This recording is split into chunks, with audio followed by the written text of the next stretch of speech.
Hello दोस्तों, स्वागत करता हूं आप सभी को आपके अपने इस यूट्यूब चैनल में। साथियों, आज की इस वीडियो में हम लोग 12th क्लास के बायोलॉजी का चैप्टर नंबर 7 जिसका नाम है विकास और इसको इंग्लिश में पढ़ते हैं एवोल्यूशन।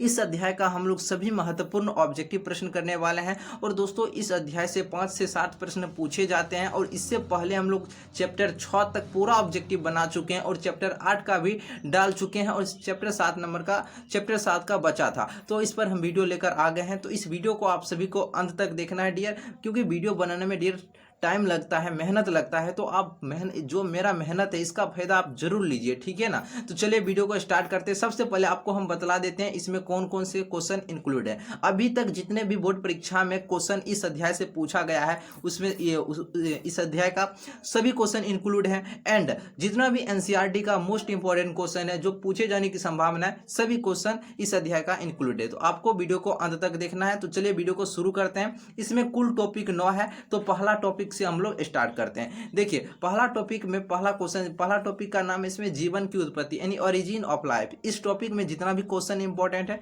सारे क्वेश्चन कर लेते हैं। देखिए, पहला प्रश्न क्या है डियर, मिलर यूरे प्रयोग में किस गैस का मिश्रण फ्लास्क में लिया गया था? बतलाइए, मिलर यूरे प्रयोग में किस गैस का जो मिश्रण है फ्लास्क में लिया गया था? तो ये इसका सही जवाब हो जाएगा डियर मीथेन, यानी कि CH4 मीथेन होता है, अमोनिया NH3 हाइड्रोजन तथा जलवाष्प।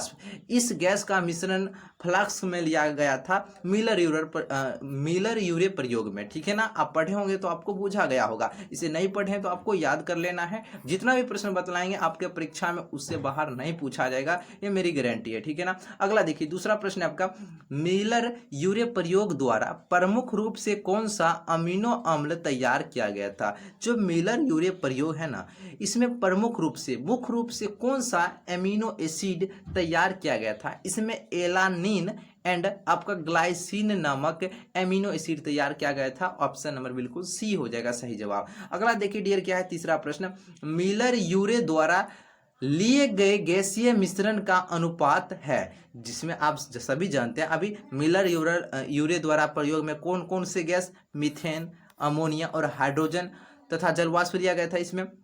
तो इसमें आपको बतलाना इस गैसीय मिश्रण का अनुपात क्या होगा। इस देखिए डियर, इस गैसीय मिश्रण का अनुपात 2:1:2 होगा। देखिए, मिलर यूरे ये प्रयोग ये मोस्ट इंपॉर्टेंट बनता है, यहाँ से प्रश्न पूछा ही जाएगा, तो आपको याद रखना है, ठीक है ना। अगला देखिए, 4 नंबर प्रश्न क्या है, आदि वातावरण में निम्नलिखित में से किसका अभाव था? आदि वातावरण में निम्नलिखित में से इसमें से किस चीज का अभाव रहता है, बतलाइए। तो इसमें आपका ऑक्सीजन जो रहता है ना आदि वातावरण में, इसका अभाव रहता है डियर। ऑप्शन नंबर बिल्कुल क्या हो जाएगा आपका, सी सही जवाब हो जाएगा।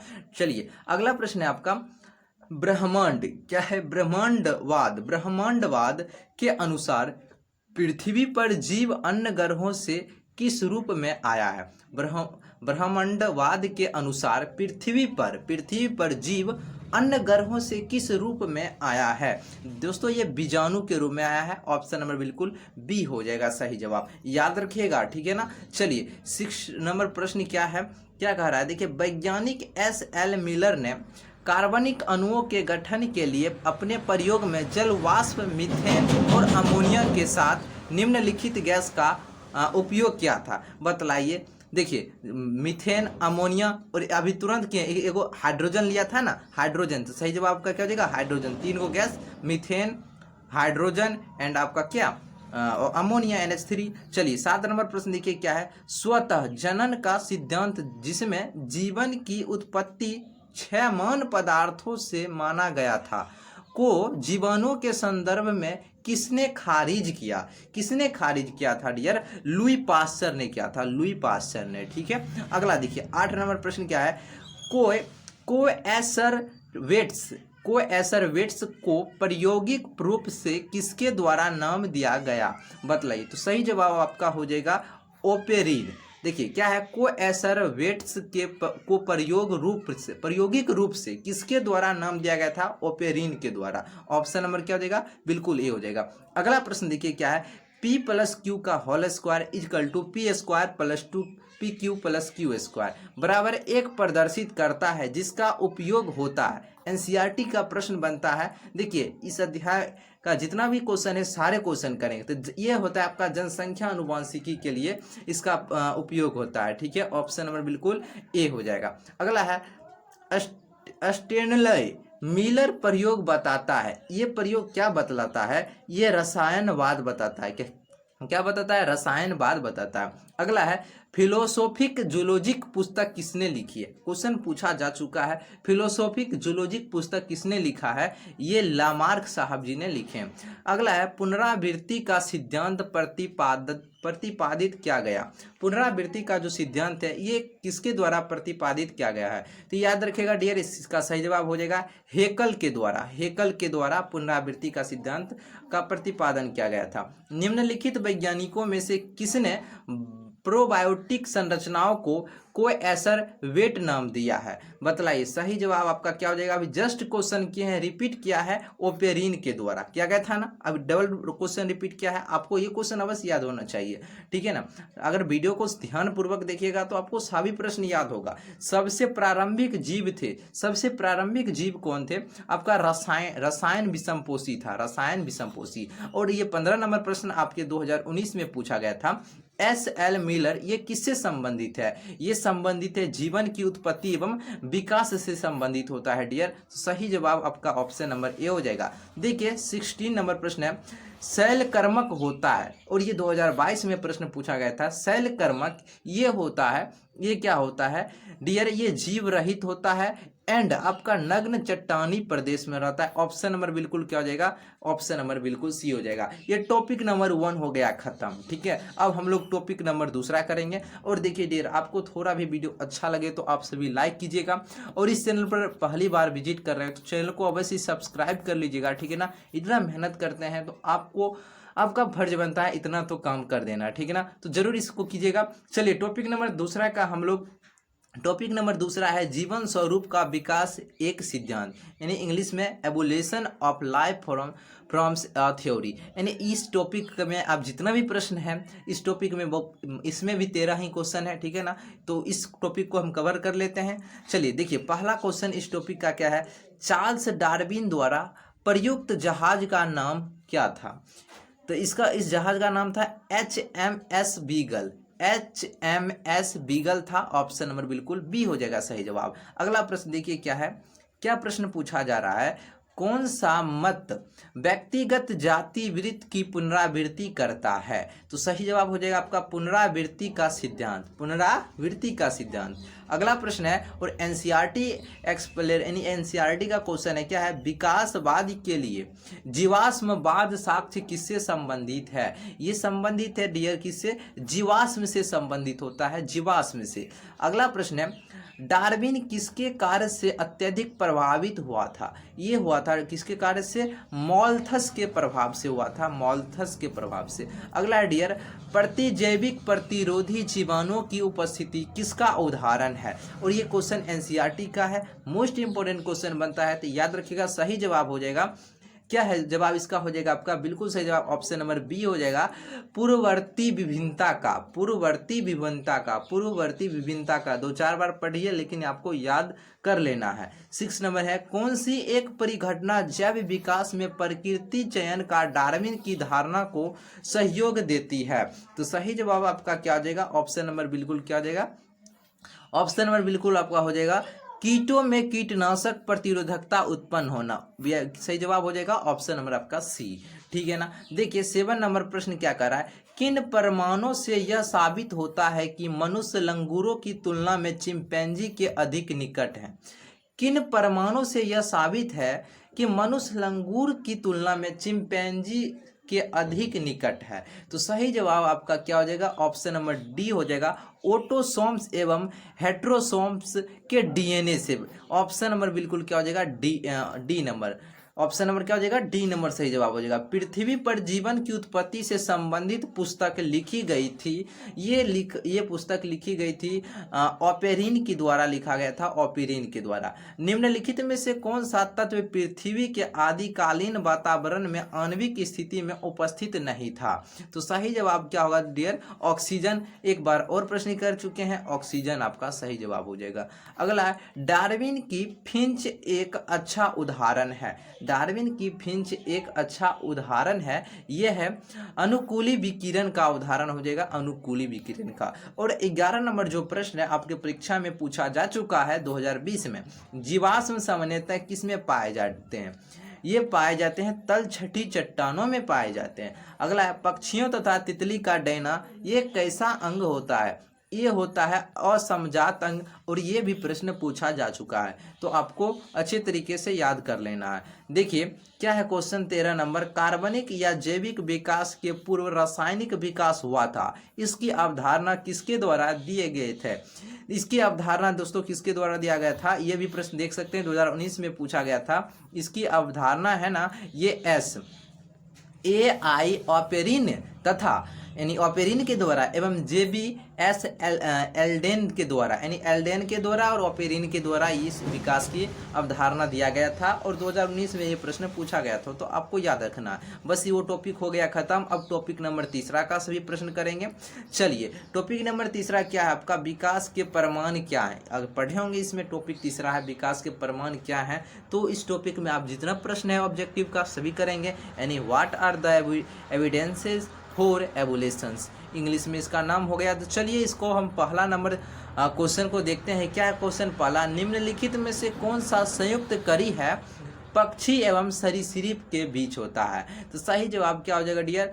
आर्कियोप्टेरिक्स, आर्कियोप्टेरिक्स ऑप्शन नंबर बिल्कुल बी हो जाएगा सही जवाब। अगला प्रश्न है, क्या प्रश्न पूछा जा रहा है? निम्नलिखित में से कौन सा समजात अंग है? पूछा जा रहा है समजात अंग इनमें से कौन है? देखिए वैगेनविलिया का कांटा एवं कुकुरबिटस का टेंड्रिल, ये आपका क्या है? समजात अंग है। ऑप्शन नंबर बिल्कुल सही जवाब हो जाएगा। अगला देखिए प्रश्न पूछा जा रहा है, निम्नलिखित में से कौन सा असमजात अंग है, यानी कि एनालोगस ऑर्गन है। असमजात अंग को एनालोगस ऑर्गन कहा जाता है इंग्लिश में, तो इसमें असमजात अंग का उदाहरण आपको बतलाना है। तो सही जवाब क्या हो जाएगा डियर? हो जाएगा कीट एवं कबूतर के पंख। क्या हो जाएगा? कीट एवं कबूतर के पंख। अगला है डियर क्या है? निम्नलिखित में से कौन सा अवशेषी अंग है? अवशेषी अंग इनमें से कौन सा है? अवशेषी अंग का उदाहरण इनमें से कौन हो जाएगा? मानव अपेंडिक्स हो जाएगा। क्या हो जाएगा? मानव अपेंडिक्स। ऑप्शन नंबर क्या हो जाएगा? बिल्कुल बी नंबर सही जवाब हो जाएगा। ठीक है। अगला है एकिडीना क्या है? और लगातार देखिए 2 बार प्रश्न पूछा जा चुका है, तो याद रखिएगा एकिडीना जो होता है ये योजक कड़ी होता है। क्या होता है? योजक कड़ी होता है। अगला है एक जाति का उदकाशीय इतिहास जाना जाता है, यानी क्रम विकास या फिर एक जाति का उदकाशीय इतिहास जाना जाता है, ये जाना जाता है जाति वृत्त के द्वारा, यानी कि क्या हो जाएगा आपका? यानी जाति वृत्त के द्वारा जाना जाता है। तो सभी स्टूडेंट याद रखिएगा, यानी फाइलोजेंसी हो जाएगा, फाइलोजेनी हो जाएगा इंग्लिश में, यानी जाति वृत्त को कहा जाएगा फाइलोजेनी। अगला देखिए क्या है 7 नंबर, कौन जैव विकास का सबसे स्पष्ट प्रमाण देता है? कौन जैव विकास का सबसे स्पष्ट प्रमाण देता है? यह अवशेषी अंग देता है, अवशेषी अंग। और 8 नंबर प्रश्न देखिए डोडो क्या है? 2 बार प्रश्न पूछा जा चुका है, तो याद रखिएगा। देखिए डोडो जो होता है आपका ये विलुप्त प्राणी होता है, विलुप्त प्राणी। अगला प्रश्न देखिए क्या कह रहा है, अभिसारी विकास प्रदर्शित होता है, ये प्रदर्शित होता है समवर्ती अंगों के द्वारा, ये प्रदर्शित होता है। अगला है मनुष्य के हाथ, चमगादड़ के पंख तथा वेल के फिलीपर अभिव्यक्ति ये करता है। ये और 2022 में प्रश्न पूछा गया था, ये समजात अंग को व्यक्त करता है। ठीक है ना। अगला देखिए क्या है, समकार्य संरचनाएं किसके परिणाम स्वरूप है? ये आपका हो जाएगा अभिसारी विकास के परिणाम स्वरूप, और 2023 में ये परीक्षा में पूछा गया था। चलिए अब ये टॉपिक हुआ खत्म। अब टॉपिक नंबर 4 का हम लोग करेंगे। ठीक है। टॉपिक नंबर 4 का नाम क्या है? अनुकूली विकिरण क्या है, यानी व्हाट इज एडेप्टिव रेडिएशन। तो चलिए इस टॉपिक का हम लोग सभी क्वेश्चन कर लेते हैं जितना भी है। अनुकूलन के आधार पर भिन्न जीवों के बीच समानता कहलाती है, ये क्या कहलाती है? ये कहलाती है अभिसारी विकास, अभिसारी विकास। ठीक है। अगला है ऑस्ट्रेलियाई शिशुधानी, तस्मानिया भेड़ियाँ तथा एक अपरा स्तनी भेड़ियाँ, ये क्या दर्शाता है? ये जो दर्शाता है अभिसारी क्रम विकास को दर्शाता है। बस ये टॉपिक हुआ खत्म। बस इस टॉपिक में 2 प्रश्न इंपॉर्टेंट था। अब देखिए टॉपिक नंबर 5 जिसका नाम है जैव विकास यानी कि बायोलॉजिकल एवोल्यूशन। तो इस टॉपिक को हम लोग कवर करते हैं। देखिए टॉपिक नंबर 5 का पहला क्वेश्चन क्या है, निम्नलिखित में से कौन सा विकासवाद से युक्त है। विकासवाद से युक्त इनमें से कौन है, विभिन्नता हो जाएगा, विभिन्नता। अगला औद्योगिक मिलेनिज्म की घटना क्या दर्शाती है, ये दर्शाता है प्राकृतिक वरण। कर्मिक विकास में योगदान किसका है, इसमें परपरागण का योगदान होता है और 2016 में ये प्रश्न पूछा जा चुका है। अगला प्रश्न क्या कर रहा है, देखिए डियर, ऑस्ट्रेलिया के शिशुधानी प्राणियों के अनुकूली विकिरण इनमें से किसका उदाहरण है, और 2018 में ये प्रश्न पूछा गया था। ये अभिसारी क्रम विकास का उदाहरण है, याद रखिएगा, मोस्ट इंपॉर्टेंट क्वेश्चन है। 5 नंबर प्रश्न क्या है, प्रतिजैविकी प्रतिरोधी जीवाणु का प्रादुर्भाव इनमें से किसका उदाहरण होता है। ये होता है किसी समुदाय में पूर्व स्थित विभिन्नता का आइडियर। ऑप्शन नंबर बिल्कुल सही जवाब हो जाएगा। अब देखिए 6 नंबर क्वेश्चन है, ट्राइटिकम एस्टिबम जो एक हेक्सापोलाइड गेहूं है उसमें होता है, इसमें क्या होता है, 42 गुणसूत्र होता है और 2022 में ये प्रश्न पूछा गया था। बस ये टॉपिक हुआ खत्म। अब देखिए टॉपिक नंबर 6 को देखते हैं, ठीक है ना। आप सभी वीडियो को लाइक कर दीजिएगा, ठीक है। देखिए अब टॉपिक नंबर 6 क्या है, टॉपिक नंबर 6 में आपको विकास की क्रियाविधि यानी कि मैकेनिज्म ऑफ एवोल्यूशन। अब देखिए इस टॉपिक का जितना भी क्वेश्चन है कर लेते हैं, ठीक है। देखिए इस टॉपिक का पहला क्वेश्चन का नाम क्या है, पहला क्वेश्चन है आपका, निम्नलिखित में से किसे सेवॉल राइट का प्रभाव कहते हैं। सेवॉल राइट का प्रभाव किसे कहा जाता है, बतलाइए। तो देखिए ये जेनेटिक ड्रिफ्ट को कहा जाता है, जेनेटिक ड्रिफ्ट को, ठीक है। अगला देखिए दूसरा प्रश्न है, निम्नलिखित में से कौन सा सिद्धांत विकास में जीन आवृत्ति के परिवर्तन का कारण बनता है। ये बनता है आपका संश्लेषणात्मक सिद्धांत, संश्लेषणात्मक सिद्धांत। लास्ट प्रश्न है इस टॉपिक का, नई प्रजातियों के निर्माण का महत्वपूर्ण कारक क्या होता है। उत्परिवर्तन होता है इसका महत्वपूर्ण कारक। 2012 में प्रश्न पूछा गया था, 2021 में 2 बार प्रश्न पूछा जा चुका है, तो ध्यान में रखिएगा। अब इस अध्याय का टॉपिक नंबर 7 देखिए, हार्डी-वेनबर्ग का सिद्धांत यानी हार्डी-वेनबर्ग प्रिंसिपल। अब इसका सिद्धांत देखिए क्या है। इस टॉपिक का पहला प्रश्न क्या कर रहा है, देखिए, जीव संख्या के समस्त जीनों का योग कहलाता है। ये क्या कहलाता है, जीन कोश कहलाता है। छोटी समष्टि से एलील का आकस्मिक विलोपन है, ये क्या होता है, अनुवांशिक अपवाहन होता है, ठीक है। अगला देखिए, हार्डी-वेनबर्ग संतुलन में अधिशात्मक परिवर्तन ये है, ये होता है अनुवांशिक अपवाहन होता है यानी जेनेटिक ड्रिफ्ट होता है, ठीक है। चलिए अगला है आपका, अनुवांशिक अपवाहन किस जीन तीव्रता में परिवर्तन लाता है। ये लाता है आपका अगली पीढ़ी में परिवर्तन लाता है।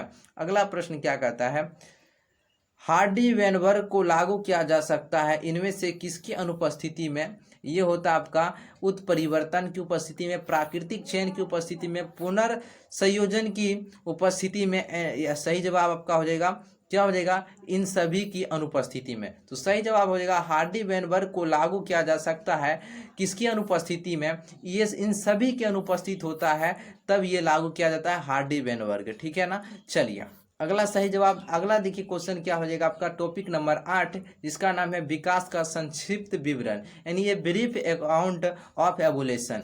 चलिए टॉपिक नंबर 8 को कवर करते हैं। क्या है क्वेश्चन, देखिए, निम्नलिखित में से किसे स्तनधारी का स्वर्ण काल कहा जाता है। स्वर्ण काल कहा जाता है सीनीजोइक एरा को। अगला है आपका, प्रथम उभयचर प्राणी के रूप में विकसित मछलियां जो आज के मेढक और सेलामांडर के पूर्वज बने हैं, कौन है। आपका सही जवाब हो जाएगा आपका सीलाकेंथ, क्या हो जाएगा, सीलाकेंथ हो जाएगा। अगला देखिए तीसरा प्रश्न है, डायनासोर किस दौरान उपस्थित थे। डायनासोर किस दौरान उपस्थित था। सही जवाब आपका क्या हो जाएगा, ऑप्शन नंबर डी, मीसोजोइक के दौरान, मीसोजोइक के दौरान। अगला प्रश्न क्या कर रहा है, क्या है आपका मीसोजोइक युग है। अब बतलाएं, मीसोजोइक जो युग है ये है सरीसृपों का युग, सरीसृपों का युग है। अगला, निम्नलिखित में से किसे जिम्नोस्पर्म का युग कहा जाता है। इसे कहा जाता है मीसोजोइक, मीसोजोइक। अगला प्रश्न है आपका, मुर्दे को दफन करने एवं धर्म के परमाणु सर्वप्रथम किस जीवाश्म से मिलते हैं। ये क्या है आपका नियंडरथल से मिलता है, नियंडरथल से मिलता है। ऑप्शन नंबर बिल्कुल ए हो जाएगा। अगला है, डायनासोर का स्वर्ण काल कौन सा है। डायनासोर का स्वर्ण काल आपका जुरासिक काल होता है। प्रश्न इंपॉर्टेंट है, याद रखिएगा। अब देखिए लास्ट टॉपिक बचा है इस अध्याय का, टॉपिक नंबर 9, मानव का उद्भव और विकास। मानव का उद्भव और विकास यानी कि origin and ovulation of man. तो देखिए पहला इस टॉपिक का नाम का क्वेश्चन क्या है। इस टॉपिक का पहला क्वेश्चन है, मानव का उद्गम स्थल माना जाता है। मानव का उद्गम स्थल माना जाता है अफ्रीका से। ठीक है, ऑप्शन नंबर बिल्कुल आपका बी हो जाएगा।